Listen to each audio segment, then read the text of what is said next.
ustedes. Si obedecieron los que les enseñé, también obedecerán los que ustedes les enseñen.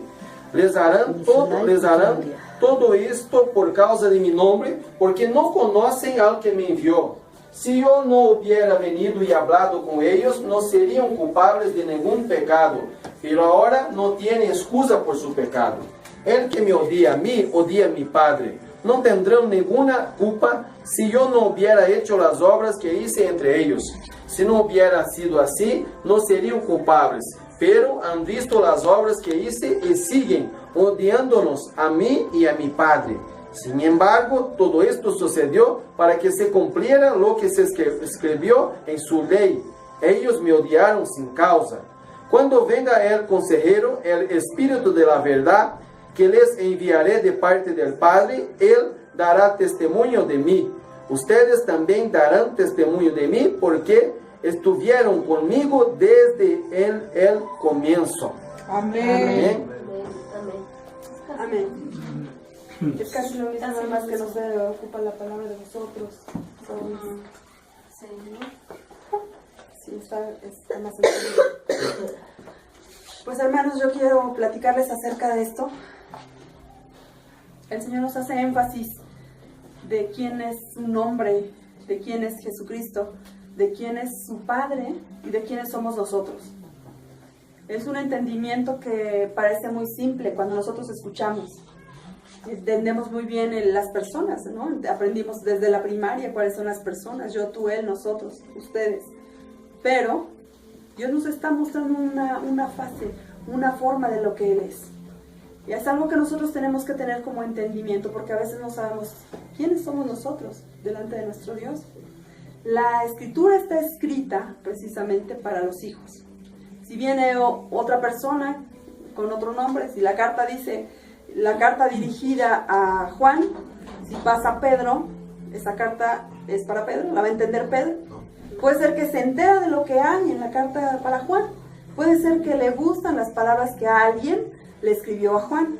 Pero si esta carta está dirigida a Juan, solamente Juan la va a entender.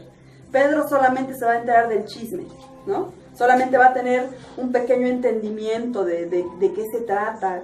No va a entender el contexto porque el que emitió la carta con Juan sabe de qué están hablando los dos.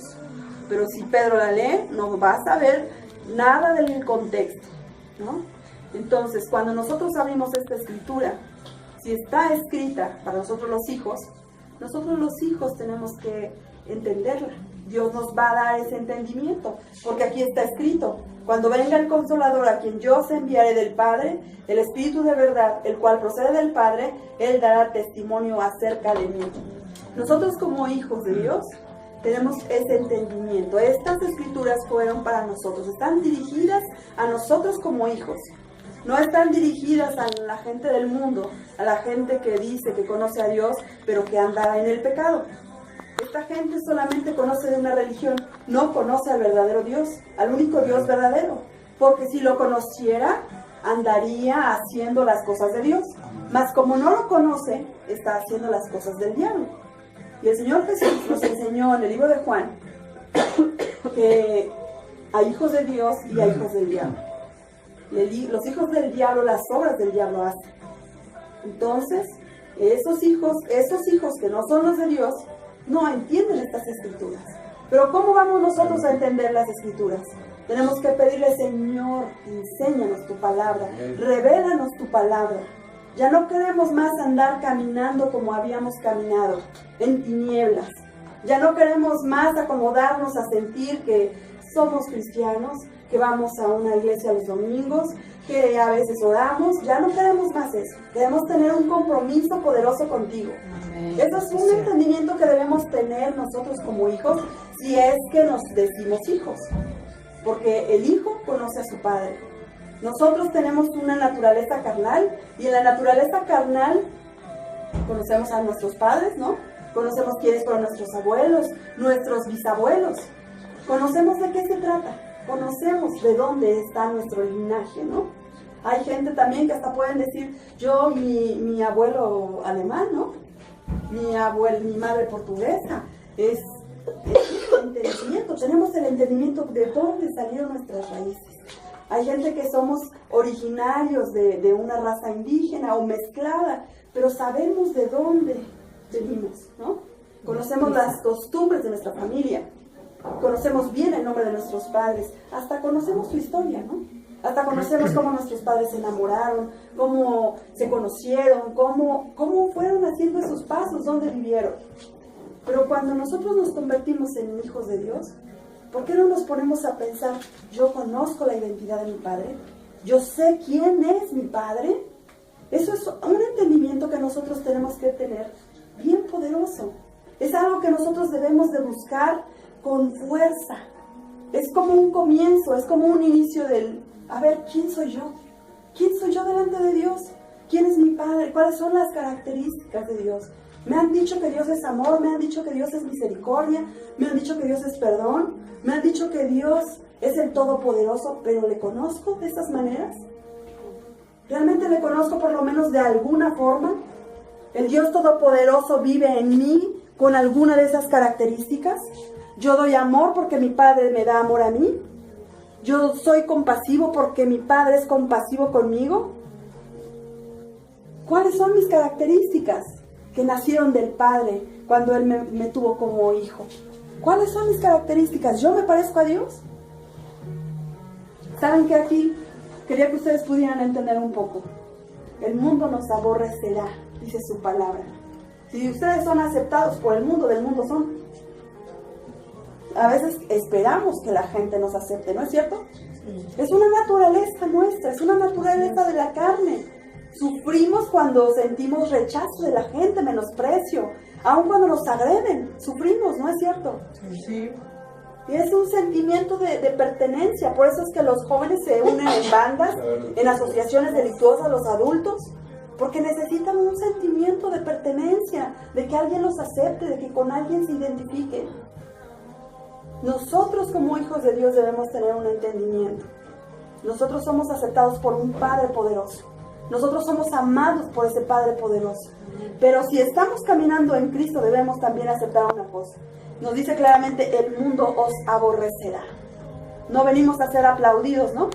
No venimos a ser glorificados nosotros, ¿no? No, si nosotros estamos haciendo las cosas correctas delante de Dios, pueden esperar división, pueden esperar señalamiento. Solamente si estamos haciendo las cosas correctas, ¿no? Si estamos obedeciendo su palabra.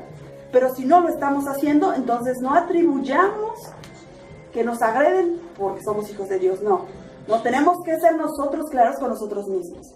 Si estamos decididos a caminar correctamente delante de Dios, quiere decir que las cosas que están en su palabra se van a cumplir en nuestras vidas. Amén. Entonces, aquí hay una prevención. Si fuerais del mundo, el mundo amaría lo suyo. Pero porque no sois del mundo, antes yo os elegí del mundo, por eso el mundo os aborrece. Si a mí me han perseguido, también a vosotros os perseguirán. Si han guardado mi palabra, también guardarán la vuestra. Si yo no hubiera venido ni les hubiera hablado, no tendrían pecado, pero ahora no tienen excusa por su pecado. Si yo no hubiera hecho entre ellos obras que ningún otro ha hecho, no tendrían pecado, pero ahora han visto y han aborrecido a mí y a mi Padre. Cuando nosotros estamos caminando en Cristo y estamos viendo sus milagros, porque nuestra vida todos los días tiene que tener estas características. Amén. Nosotros no somos ya de esta tierra. Amén. Nosotros tenemos una tierra eterna, un lugar celestial a donde vamos a regresar nosotros cuando nosotros muramos a Amén. este cuerpo. Pero esto tiene una condición también. Nosotros tenemos que permanecer en Cristo. Nosotros Amén. no nos podemos apartar ni a derecha ni a izquierda. Pero cuando tenemos este entendimiento que, Señor, revélame. El caminar en Cristo no es fácil, ¿no? ¿O ustedes creen que sí? Si es fácil, entonces quién sabe en qué caminos andan. Pero el Señor estableció claramente que el camino allá es angosto, mas el camino a la perdición es muy ancho, ¿no? Entonces, cuando nosotros decidimos caminar en el camino angosto, tenemos que tener una conducta. Tenemos que saber que llevamos aquí escrito, yo soy del Señor. El Rey de Reyes es mi Amén. Dios. Amén, que así sea. Que nosotros podamos saber cuáles son esas características. Si tenemos un Padre Todopoderoso, si empezamos a buscarle a Él, le decimos, Señor, ¿Cómo? ¿Cómo es? ¿Cómo eres? ¿Quién eres? Revélate a mí, Señor.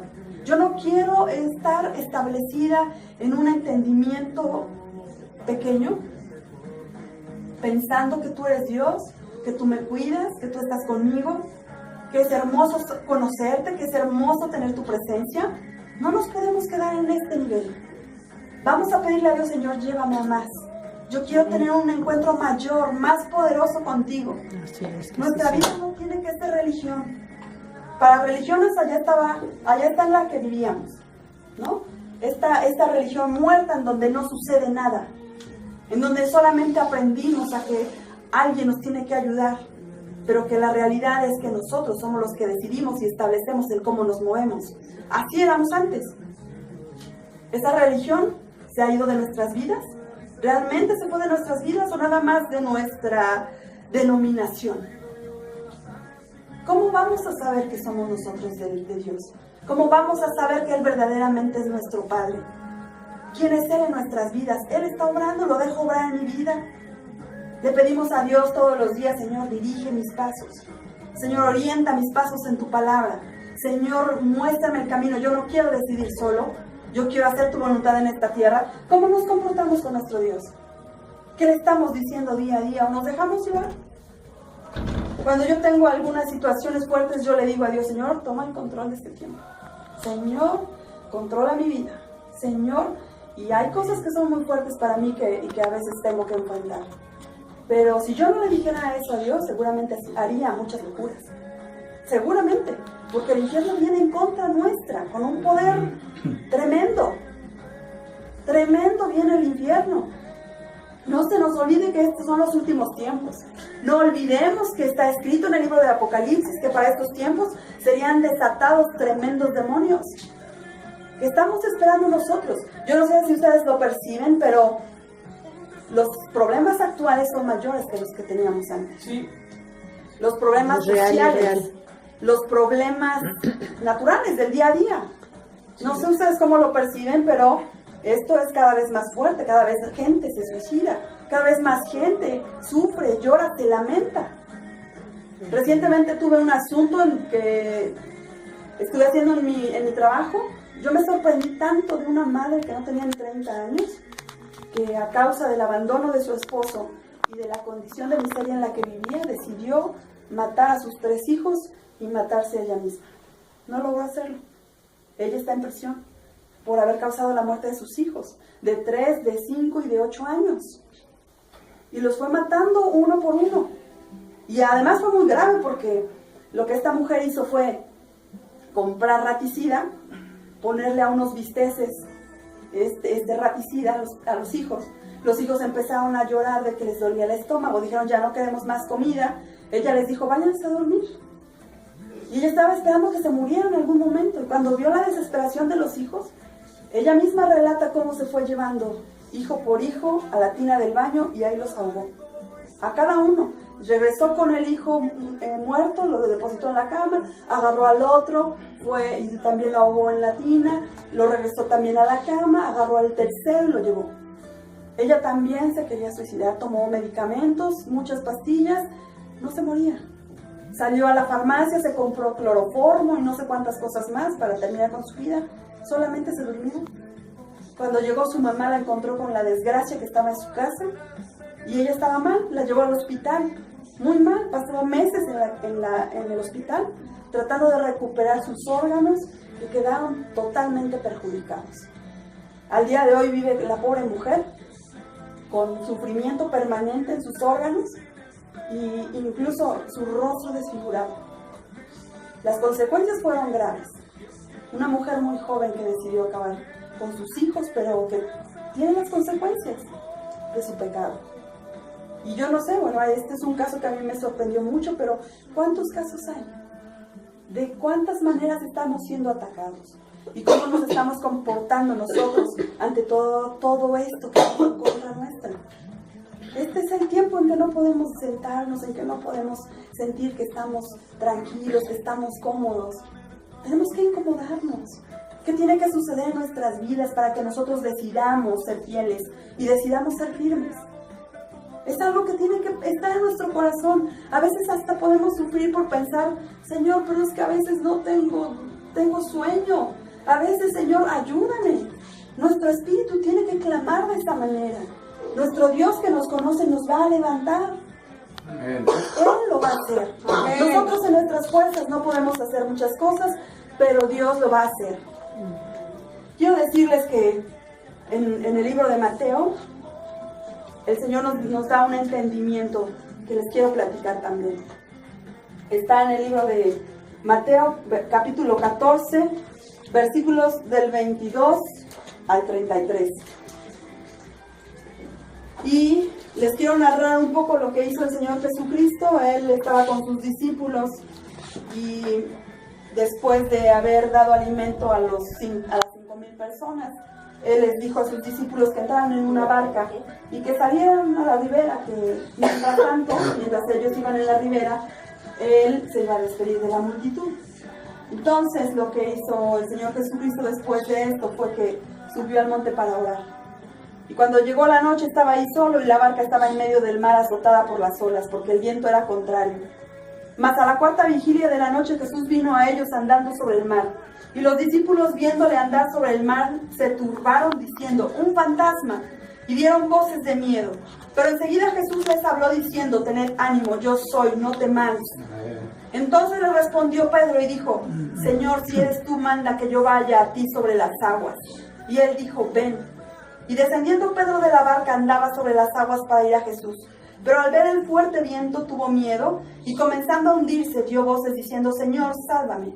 Al momento Jesús, extendiendo la mano, asió de él y le dijo, hombre de poca fe, ¿por qué dudaste? Y cuando ellos subieron en la barca se calmó el viento. Entonces los que estaban en la barca vinieron y le adoraron diciendo, verdaderamente eres Hijo de Dios. Amén.